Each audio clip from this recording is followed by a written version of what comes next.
Hey guys, Matthew here from the Matt YouTube channel, doing another quick flying video for ya.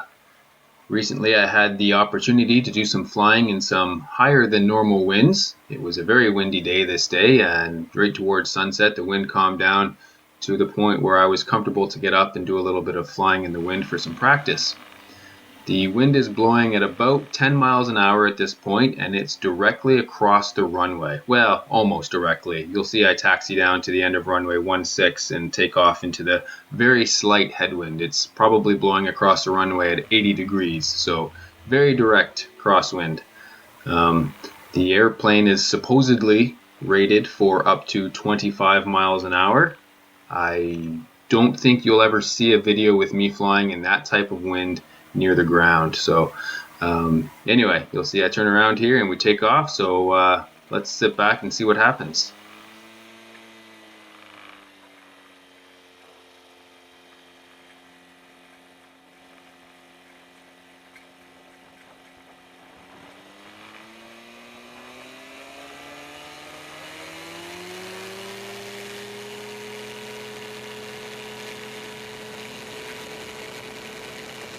Notice the nose immediately turns into the wind as I leave the ground. I'm crabbing to the right, and this will become more apparent as I turn to fly downwind.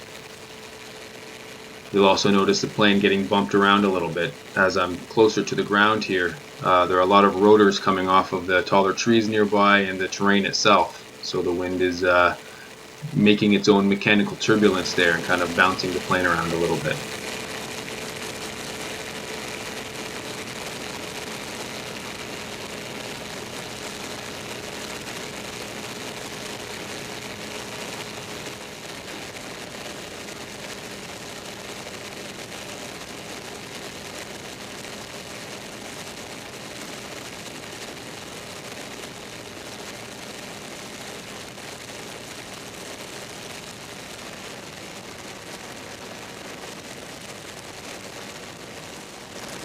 So here's a really good example of the amount of crab that I have in the flight profile here. I'm flying almost directly down the field. I'm not really making any progress to the right or to the left at all, just kind of pretty much flying down the field, but you'll see that my nose is pointed 20 to 25 degrees to the left there just to keep myself in a straight line. It was windy, so I decided to climb up to a higher altitude, and as you can see it's quite smooth up at this altitude at 2,200 feet.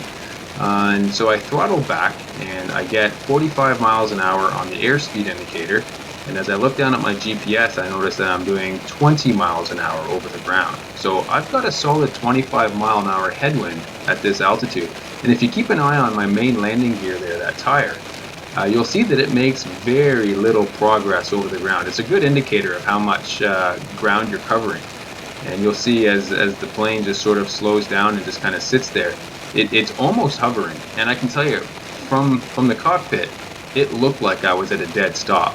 It was kind of a freaky sensation. It was kind of fun to experience that in an open cockpit airplane.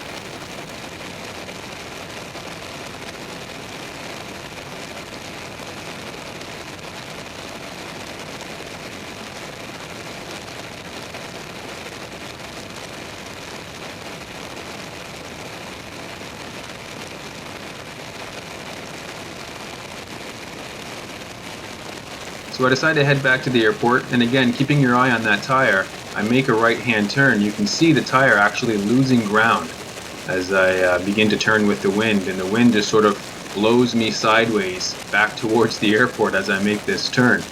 And in a couple of minutes here, I'll see the airport over my right-hand shoulder, and I'll do a couple of S-turns to lose some altitude and get down to final approach.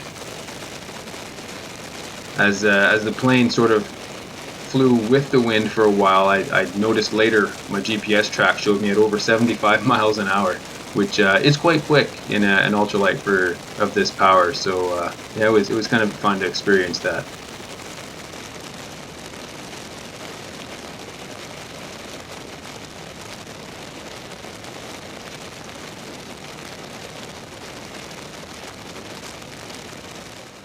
So here we are in final now, and you can see that mechanical turbulence is back, kind of bumping me around as I fly down.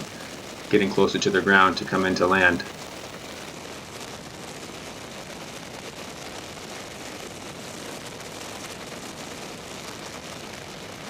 So the trick to the crosswind landing is just to fly a crabbed approach, just like I was doing over that field, and then as I get closer I use my rudder to straighten the airplane out, and then use the stick to sort of tilt the airplane to the right to keep it flying straight. And you'll see that my right landing gear touches down,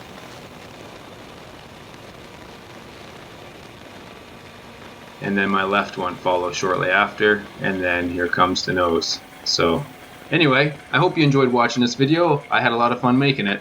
We'll catch you next time.